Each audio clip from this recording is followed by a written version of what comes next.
He aquí, os doy un mandamiento nuevo, que os améis los unos a los otros, como yo os he amado. Hola amigos, continuamos avanzando, aprendiendo, estudiando la poderosa palabra de Dios, el manual de instrucciones que tenemos para la vida, que es una hoja de ruta, es una metodología que nos enseña a vivir. Les saludamos a todos en cualquier lugar, los amigos que están en Australia, los que están en Europa, los que están en Estados Unidos, los que están en México, Perú y en las diferentes ciudades de Colombia. Seguimos llevando este mensaje, un mensaje que nos ayude a entender el Evangelio de Jesús más exactamente, creyendo que su propósito desde que Jesús empezó su ministerio, y entonces empezó Jesús a predicar, arrepentidos y creed el Evangelio, porque el reino de los cielos se ha acercado.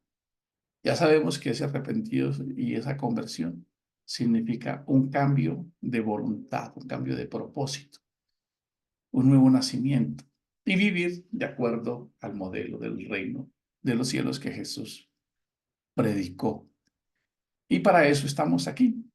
Creemos que cuando Jesús respondió a aquel fariseo y le dijo, el reino de los cielos se manifestará con gran estruendo. Y Jesús respondió, el reino de los cielos ya está entre vosotros. Ahí debemos negociar en fe todas aquellas enseñanzas que tenían en la mente los judíos con las que tenemos nosotros ahora como cristianos en este siglo.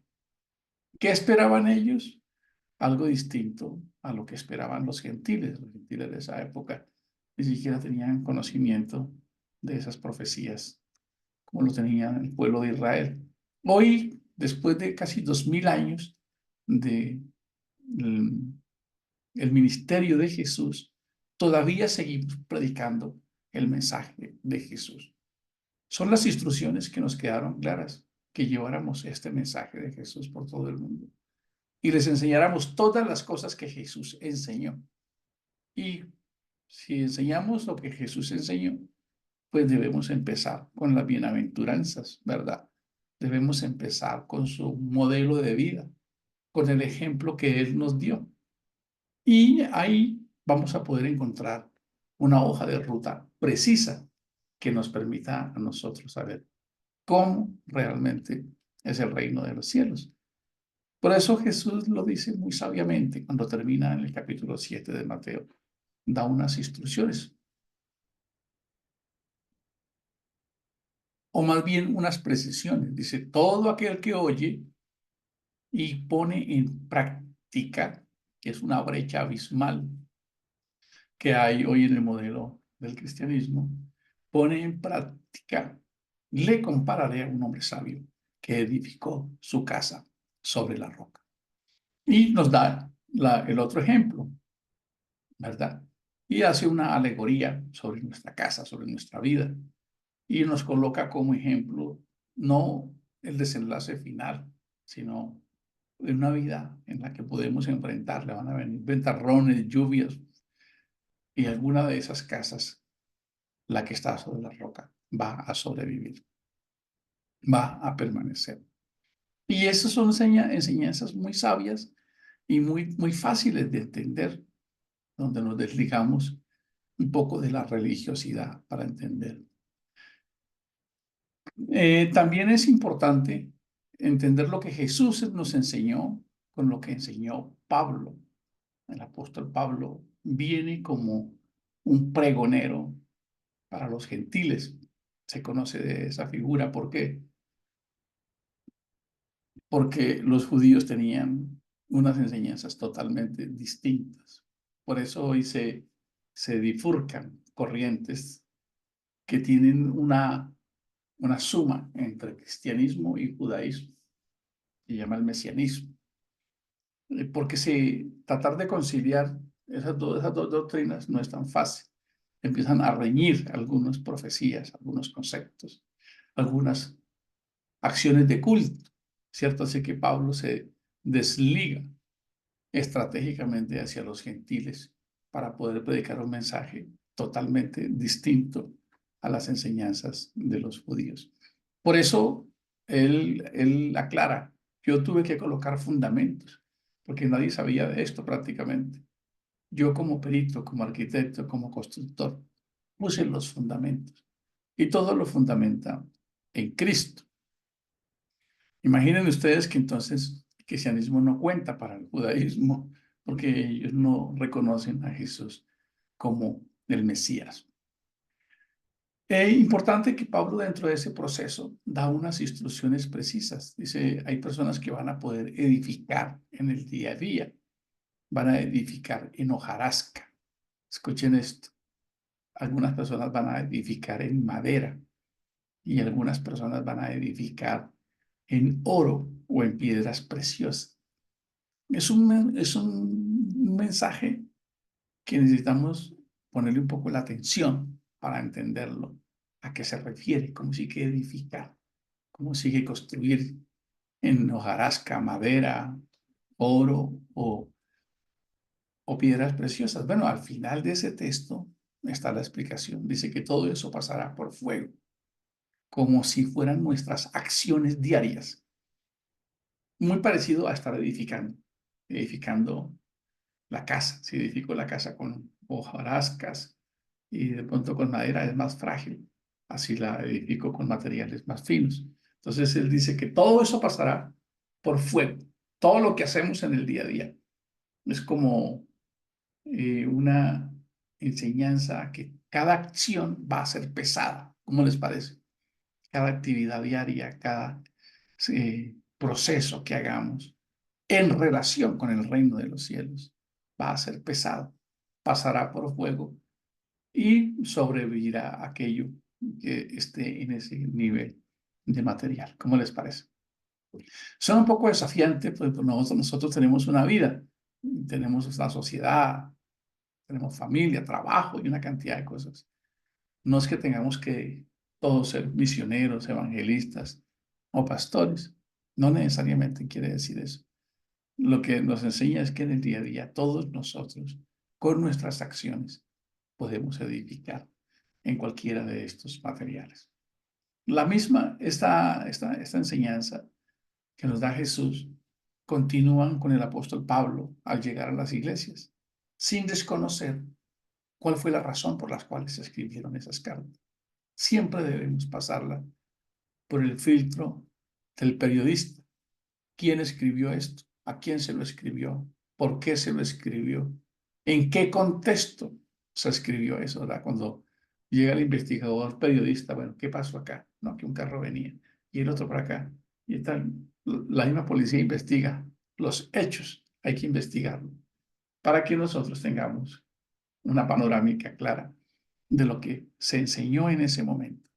Así que por eso en Generación Cristo creemos que el mensaje de Jesús sigue siendo vigente y es que nosotros hagamos un esfuerzo constante por hacer que el reino de los cielos sea forjado en nosotros. ¿Y eso qué quiere decir? Sencillo, que vivamos en justicia, en paz y en gozo. Eso es, ¿verdad? Y sobre eso, pues hay otros fundamentos. No solo está la Constitución, está el Código Penal, están todos, así también nosotros tenemos enseñanzas como el amor, ¿verdad?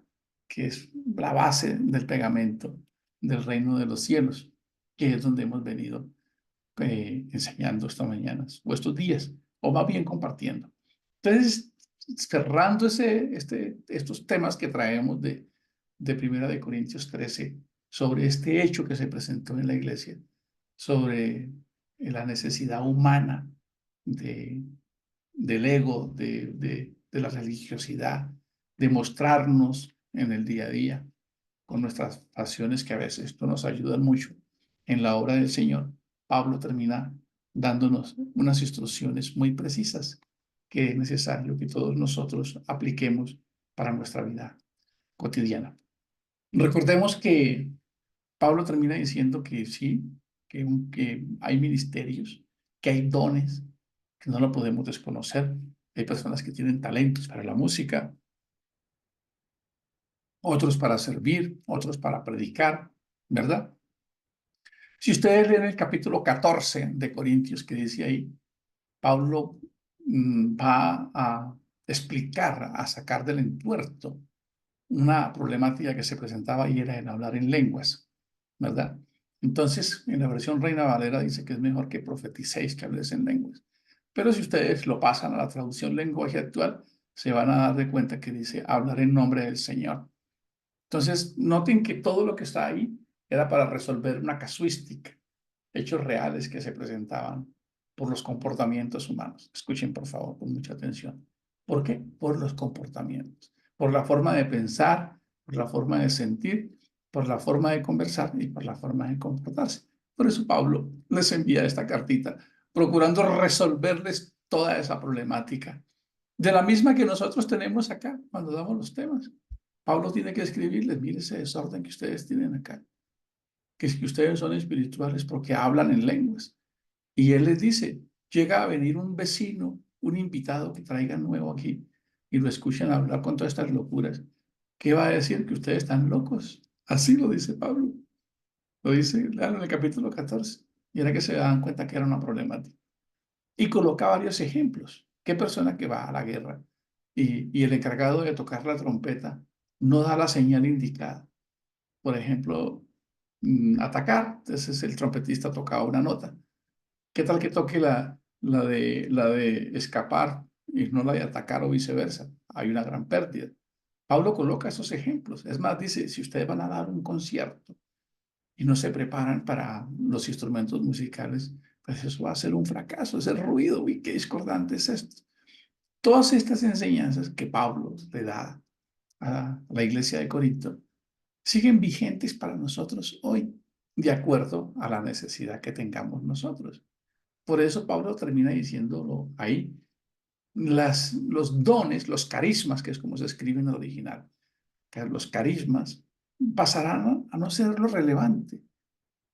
Lo relevante va a ser lo perfecto, que lo hablábamos, y es la forma en que ustedes viven, cómo se relacionan en el día a día, qué hay en sus corazones, qué los inquieta cada mañana en relación con mi reino y con los integrantes de este reino. Eso es lo que realmente está Pablo queriendo afirmarles a esta iglesia de Corinto, ¿verdad? Entonces, por eso les dijo, mire, van a pasar todas estas cosas, pero tengan presente que hay cosas que siempre van a permanecer, que son las cuales la fe, la esperanza y el amor. Y es ahí donde nosotros debemos enfocarnos. ¿Por qué es tan poderosa esa enseñanza de Pablo?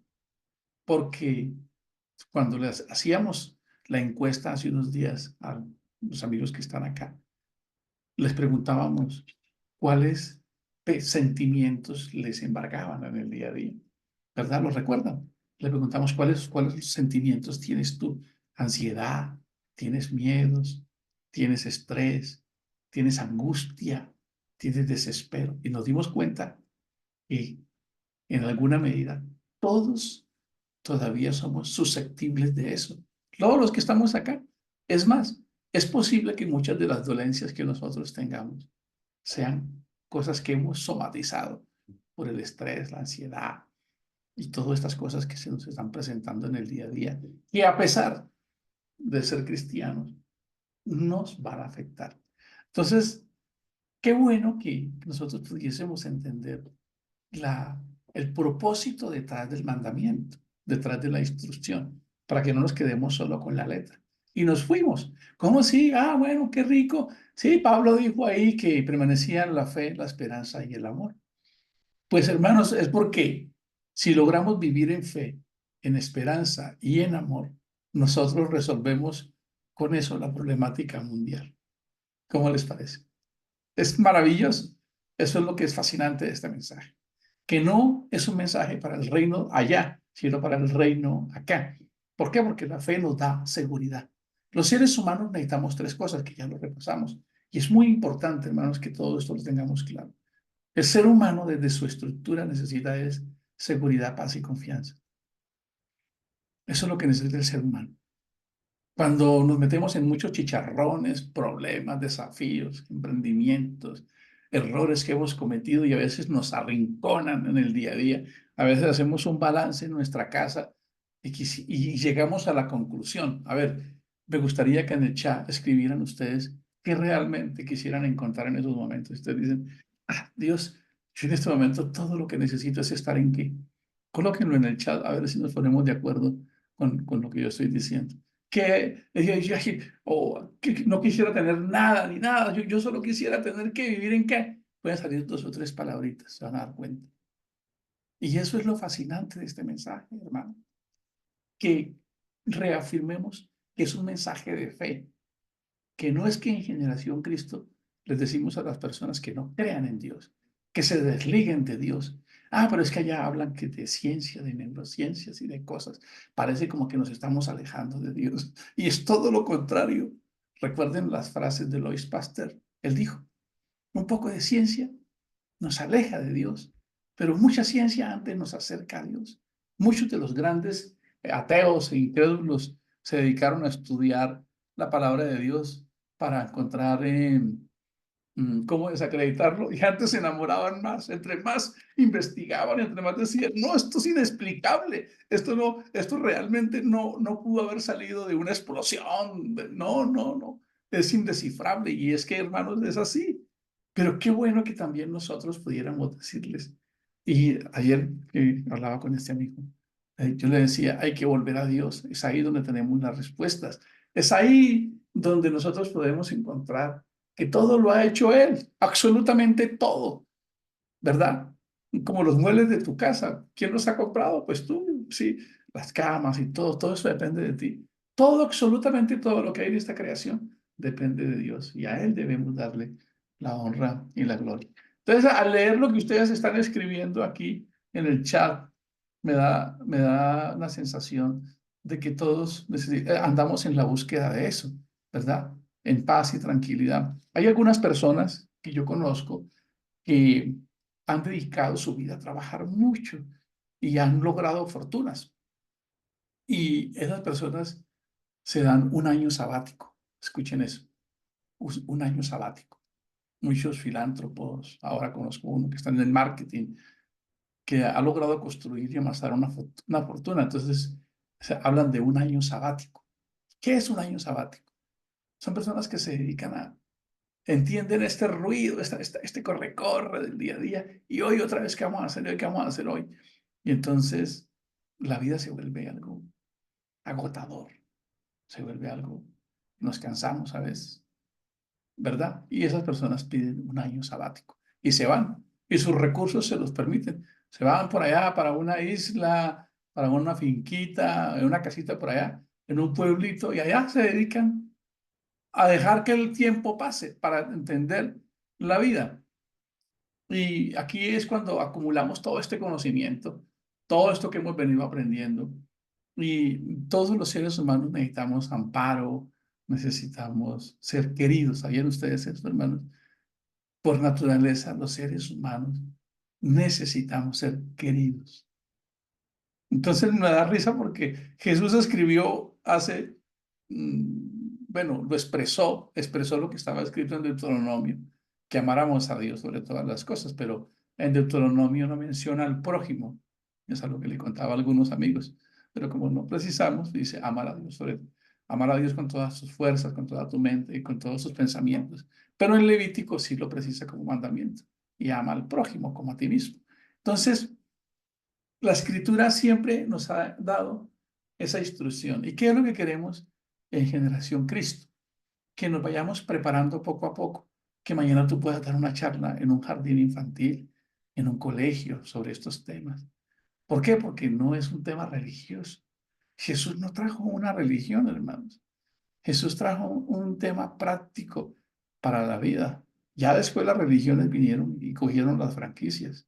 Y ustedes conocen la franquicia más grande de McDonald's y ya no voy a mencionar la otra franquicia de las religiones. Pero nos metieron en ese molde, pero este mensaje de Cristo es muy práctico y es muy liberador. Por eso es tan importante que nosotros nos preparemos, repasemos estos temas, entendamos estos temas, porque es una pedagogía para la vida. ¿Por qué es tan importante que nosotros sigamos avanzando y sigamos avanzando y sigamos como cerniendo, cribando y decir, bueno, ¿cuántos estamos acá? ¿Cuántos vamos a desempeñarnos para que tenemos una buena noticia sobre una estrategia financiera que se las contaré en su momento, propuesta por una líder de nuestra comunidad? Seguir avanzando, seguir construyendo. No importa que a veces uno diga como que no avanzamos, y algunas personas me lo dicen, esta semana me lo dijo alguien, pero yo sigo creyendo que todo tiene un momento, todo tiene su momento en Dios y que las cosas van a estar dando otro ritmo en su momento. Y qué bueno que ya estuviéramos preparados nosotros, no con el mismo mensaje. Yo empecé a hacer células hace casi 31 años. Yo recuerdo cuando un amigo me invitó a hacer la primera célula en una casa. Entonces íbamos allá y leíamos. Pero hoy, ¿quién no lee la Biblia? Les pregunto. Y si prenden el devocional, aquí ustedes saben que hay abundancia, escuchan muchas opciones que salen por internet. Entonces, no ese es el mensaje. Ese, ese mensaje sigue habitando las personas con el mensaje, pero sigue con la misma problemática. Entonces, nosotros necesitamos prepararnos para llevar un mensaje maravilloso. Entonces, concluimos este tema porque Pablo, en medio de una comunidad, porque recuerden que pensemos en Corinto, que era un puerto marítimo lleno de riqueza y era, era una urbe, era una Medellín, por así decirlo, no Bogotá, una Medellín, una Cali, imaginémosla así, ¿verdad? Una Cartagena.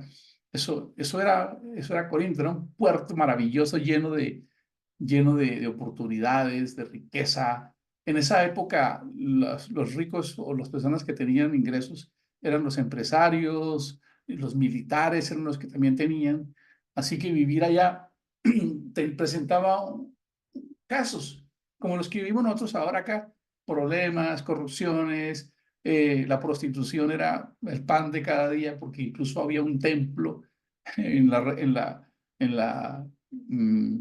dedicado a Diana, que es la misma Semiramis, eh, la reina del cielo, y allá eran bacanales los que se hacían. Así que en medio de todo ese caldo de cultivo de caos, había una iglesia de hermanos, y esos hermanos tenían los mismos desafíos que tenemos nosotros hoy. No, realmente yo creo que Corinto era un caos. Nosotros no estamos metidos en ese nivel de caos que tenía Corinto. Había hasta incesto, para que se hagan una idea, había discriminación, había racismo, había una cantidad de circunstancias que se presentaban. Entonces, hoy cuando Pablo ya concluye, le dice, mire, lo importante de este mensaje es que ustedes deben vivir en fe, porque cuando ustedes viven en fe, ustedes van a vivir en seguridad. Seguridad. La fe me da una respuesta inmediata en un momento en el que yo no sé qué va a pasar, ¿de acuerdo? Y bueno, puede que no tengamos la respuesta, hermanos, la que nosotros queremos. Mi cuñado, un joven que se casó con mi hermana, salió a la obra, tenía tal vez 25 años. He conocido pocos jóvenes como él, les quiero decir, pocos como él, consagrado, dedicado. Salió a la obra, fue retenido por un grupo violento de Colombia y lo estuvieron 2 días, a él y a otro joven, y los mataron. Seguramente que él tuvo fe que iba a salir de ahí. Él tuvo fe, ¿cierto? Sí la tuvo, por supuesto, estoy seguro de eso, pero murió. ¿Por qué? Porque nuestra propuesta de valor no está solo para esta dimensión.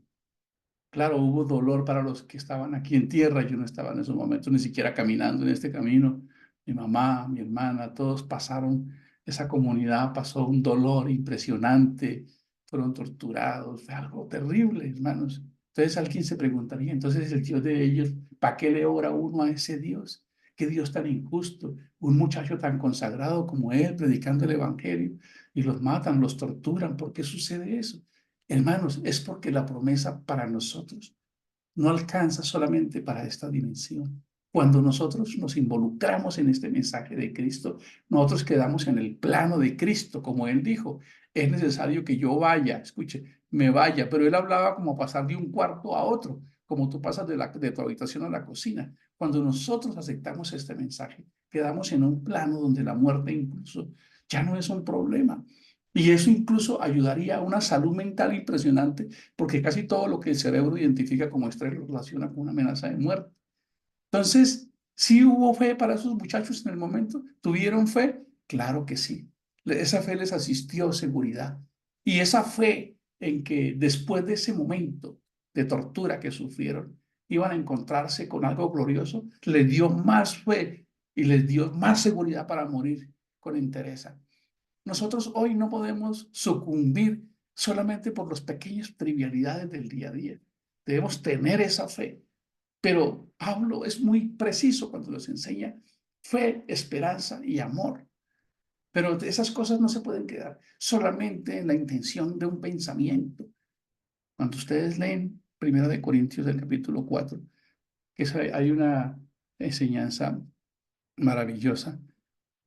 Es importante que tengamos en cuenta esto. Dice, por lo demás, Primera de Tesalonicenses 4 estoy leyendo. La vida que agrada a Dios. Dice, por lo demás, hermanos, os rogamos y os exhortamos en el Señor Jesús, que de la manera que aprendiste de nosotros como os conviene, conduciros y agradar a Dios, abundéis más y más, ¿verdad? Porque ya sabéis qué instrucciones os dimos por el Señor Jesús. Estoy leyendo la versión Reina Valera, que siempre he afirmado que fue escrita como para que no la entendiéramos. Ahora la voy a leer en la versión traducción lenguaje actual. Dice, queridos, dice, vivamos como a Dios le agrada. Es el título de Primera de Tesalonicenses 4. Dice, queridos hermanos en Cristo, nosotros les hemos enseñado a vivir. Escuchen, por favor. ¿Les enseñamos a qué? A vivir, hermanos. Y es el mensaje de Generación Cristo. Que aprendamos a vivir allá en tu casa, en armonía, en alegría. Que se negocien, que se renuncie, que entendamos que esos espacios que tenemos en casa con los amigos son la oportunidad de vivir este evangelio. Miren este mensaje tan bonito. Nosotros les hemos enseñado a vivir como a Dios le agrada. ¡Wow! Me encanta este mensaje porque Generación Cristo está alineado con este mensaje. Pero miren la afirmación que yo quisiera también reconocerla. Y ustedes en verdad viven así. Ha sido muy grato escuchar esas conquistas que hemos tenido de conocernos y de evaluarnos. Y por amor nos esforzamos cambiar nuestra naturaleza porque recuerdan aquella frase que dijo Albert Einstein, es más fácil desbaratar un átomo y volverlo a armar que cambiar a una persona. Ustedes saben a qué me refiero. A veces queremos portarnos bien, pero un momento de tensión, una conversación acelerada, una negociación perdida, un derecho reclamado, un cruce en un semáforo, una, una mala conversación en casa, nos secuestra emocionalmente y deja entrever, como me ha pasado estos días a mí, que todavía el Señor me está haciendo. Pero miren esto, Pablo sigue diciendo, ahora les rogamos, wow, y les animamos de parte del Señor Jesús a que se esfuercen, escuchen por favor, a que se esfuercen cada vez más por seguir viviendo así. Ese es el mensaje que nosotros queremos promover en Comunidad Generación Cristo, en que nos esforcemos cada día más, en levantarnos cada mañana en esas 4 grandes que hemos estado promoviendo. Es cómo pienso, cómo siento, cómo converso, cómo me comporto, ¿verdad? Y me parece maravilloso porque parece que nosotros estuviésemos alineados al 100% con este mensaje. Dice, y ustedes ya conocen las instrucciones que les dimos. Escuchen, instrucciones. ¿Y eso qué quiere decir que instrucciones? Sí, entrenándonos, herramientas, modos o sea, son instrucciones que les dimos con la autoridad que recibimos del Señor. Dios quiere que ustedes vivan consagrados a Él. Y aquí Pablo resuelve una problemática o aconseja. ¿Por qué? Porque es importante el contexto. A lo que dice Pablo en el verso 3. Dios quiere que ustedes vivan consagrados a Él, que no tengan relaciones sexuales prohibidas. Cuando ustedes leen la versión Reina Valera, lo leemos de la siguiente manera, porque la voluntad de Dios es vuestra santificación, ¿verdad?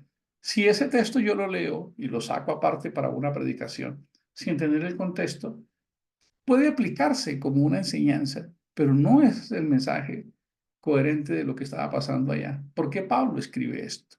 Que aquí esta versión no lo describe muy bien. Pues porque había un caso de fornicación, un caso de incesto. Entonces él tiene que decirles, miren, dejen eso.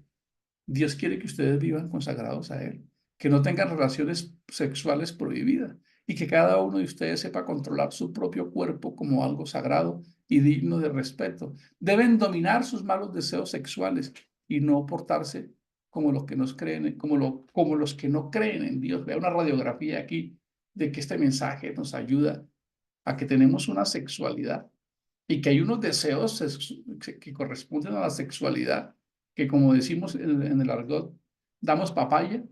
Esos deseos nos pueden derribar a cualquiera por firme que nos creamos, ¿verdad? Dice, porque Dios no nos ha llamado, estoy leyendo Primera de Tesalonicenses 4, dice, porque Dios no nos ha llamado a seguir pecando, a seguir errando al blanco, sino a vivir una vida santa. Por eso, el que rechaza esta enseñanza no se está rechazando a nosotros, sino a Dios mismo. ¡Wow! Eso es vivir en contravía de ese mensaje. El verso 9 dice, no hace falta que les escriba acerca del amor, escuchen, del amor que debe existir entre los miembros de la iglesia, pues Dios mismo les ha enseñado a amarse unos a otros. Así lo han hecho ustedes con todos los seguidores de Cristo en la región de Macedonia. Y me parece maravilloso que este mensaje que Pablo escribió hace 2000 años es el que nosotros estamos promoviendo. Dice, traten de vivir tranquilos, traten, dice esta versión, esfuércense, ocúpense de sus propios negocios, dice la versión Reina Valera. Aquí dice, ocúpense de sus propios asuntos y trabajen, escuchen por favor, trabajen como ya antes les hemos ordenado que lo hagan. De ese modo se ganarán el respeto de la gente que no confía en Dios y no tendrán que pedirle nada a nadie. Es muy importante esto, hermano. Noten que pareciese ser como que, ¿qué querrá decir Pablo acá? Es una pregunta que nos queda en el ambiente. ¿Por qué Pablo involucra en esta carta ya final resolviendo este problema? Porque ahora viene a resolver un problema que tenían y era que ya algunos pensaban que el Señor había venido. Él va resolviendo problemitas de doctrina, de creencias. ¿Por qué Pablo involucra esto que está acá? Porque Pablo es consciente que vivimos en un mundo físico, en un mundo literal. Entonces él les dice, no solamente pongan la esperanza allá, ocúpense en sus cosas en el día a día. Es en estos capítulos, en estas cartas de Pablo, donde él tiene que decirle a la iglesia de Corinto, a un hermanito consagrado, que le pareció entender que el Señor venía en 3 meses, entonces él no quiso trabajar más. Ya dijo, no, yo ya no trabajo más porque el Señor viene pronto. Eso pasó en Colombia con algunas comunidades religiosas cuando el mensaje llegó. Ellos vivieron el mismo momento. Sé que en este grupo que me están escuchando hay personas que saben lo que estoy diciendo. Eso no mande los muchachos a la universidad. Eso no haga eso porque el Señor viene pronto. Eso no es importante. Esas decisiones de esas organizaciones que hace 50 años, 30 años, promovieron en Colombia, marcaron a muchas familias a la pobreza y fueron marginadas porque les dijeron lo mismo. ¿Para qué estudiar? ¿Para qué tal cosa? Y todos lo satanizaban. Y hoy en día, el no haber tomado los correctivos necesarios que Pablo está diciendo acá para una comunidad. Miren esto.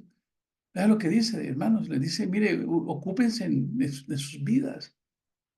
Ocúpense de lo que ustedes tienen que hacer. Trabajen, organicen sus economías, vuélvanse ustedes no se gastan el dinero en droga, en licor, en bares, en zonas de prostíbulo. Ustedes son un pueblo inteligente, organícense, que la gente diga, wow, mira, aquí lo dice, es para que se ganen el respeto de la gente que está alrededor de ustedes. ¿verdad? Voy a colocar un ejemplo sencillo. ¿Qué pasa si las personas que inmigran a otros países pudiesen empezar a generar modelos donde resuelvan necesidades del entorno? Pues que se convierten en personas de autoridad, de respeto. Y las personas dicen, ay, yo quiero ir allá donde qué, donde el colombiano, donde el paisa, donde el ecuatoriano, porque allá encontramos que ellos tienen algo que nos orientan. Eso se genera un respeto, genera una autoridad. Debemos esforzarnos por entender este mensaje tan práctico. Dice, ay, pero ¿qué hace Gio hablando de esto, de que a toda hora que nosotros podemos estar bien aquí? Pues mírenlo, léanlo, repásenlo en sus casas. No hace falta que les escriba acerca del amor que debe existir entre los miembros de la iglesia, pues Dios mismo les ha enseñado a amarse a unos a otros. Así lo han hecho ustedes con todos los seguidores de Cristo en la región de Macedonia, ¿verdad? Les rogamos, les rogamos, les rogamos, les rogamos entonces que se amen más y más, que creen una red de apoyo, que se conozcan, que se junten, que vivan tranquilos. Este mensaje me parece contundente. Que se ocupen de sus propios asuntos. De la versión Reina Valera dice de sus negocios. Y trabajen, escuchen, trabajen. Como yo antes, como ya antes les hemos ordenado que lo hagan, porque ya les conté, porque algunos ya no querían trabajar. De ese modo se ganarán el respeto de la gente que no confía en Dios y no tendrán que pedirle nada a nadie. Concluimos el mensaje diciendo, la base de este mensaje es el amor, ¿verdad? Aquí lo dice, no hace falta que les escriba acerca del amor, que es lo que Pablo está diciendo allá en Corinto. Sobre todo, ¿de qué sirve que ustedes sean unos gurús, sean los meros meros? Si ustedes saben teología, Biblia por aquí, Biblia por allá, sermones van, sermones vienen, si eso no está enmarcado en sus propias vidas, para nosotros mismos, amarnos a nosotros mismos y después amar a nuestras familias y a nuestros seres queridos. Así que este mensaje bíblico, este mensaje paulino, porque esta es una enseñanza escrita por Pablo, reafirma el mensaje de Jesús, que nosotros estamos viviendo en esta dimensión y nosotros debemos permear esta dimensión con el carácter del reino de los cielos. Bendiciones. Nos vemos en el siguiente episodio.